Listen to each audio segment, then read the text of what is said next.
आणि पुण्यातल्या rash driving प्रकरणानंतर महसूल विभाग अचानक सक्रिय झालाय। छत्रपती संभाजीनगरमधल्या बार्सवर महसूल पथकांची नजर असणार आहे। 21 वर्षांखालच्या मुलांना बारमध्ये दारू दिली जाते का याची तपासणी महसूलचं पथक करणार आहे। या संदर्भात जिल्हाधिकारी दिलीप स्वामी यांच्याशी बातचीत केली आहे कृष्णा केंडे यांनी।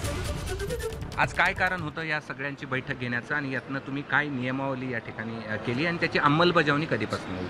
नाही, पुण्याच्या धर्तीवर ज्या बातम्या सध्या सुरू आहेत आणि जी घटना त्या ठिकाणी दुर्दैवी घडलेली आहे त्याच्या अनुषंगानं precaution is better than cure या म्हणीप्रमाणे आम्ही एक्साईजचे सर्व अधिकारी, पोलीस अधिकारी, महापालिका, आरोग्य विभाग, फूड अँड सेफ्टी विभाग या सर्वांची आज बैठक घेऊन सूक्ष्म नियोजन केलेलं आहे।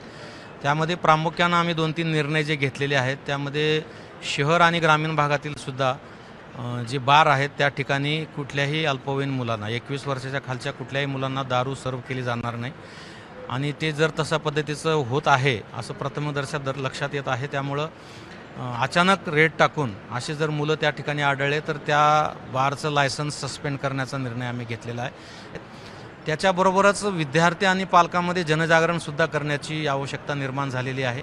अशा दुर्दैवी घटना भविष्यात घडू नये यासाठी आता शाळा आणि महाविद्यालय सुरू होत आहेत, तर प्रत्येक 10वीच्या पुढच्या विद्यार्थ्यांना पर्सनली तिथल्या प्राध्यापकांनी आणि शिक्षकांनी या संदर्भामध्ये वाहन न चालवणे आणि कुठलंही अल्कोहोल कंटेंट असलेलं व्यसन त्यांनी लावून घेऊ नये आणि अशा पद्धतीचं काय होत असेल तर पालकांनी त्याची वेळीच खबरदारी घ्यावी। कॅमेरामन धनंजय दारुंटेसह मी कृष्णा केंडे, एबीपी माझा, छत्रपती संभाजीनगर। एबीपी माझा, उघडा डोळे बघा नीट।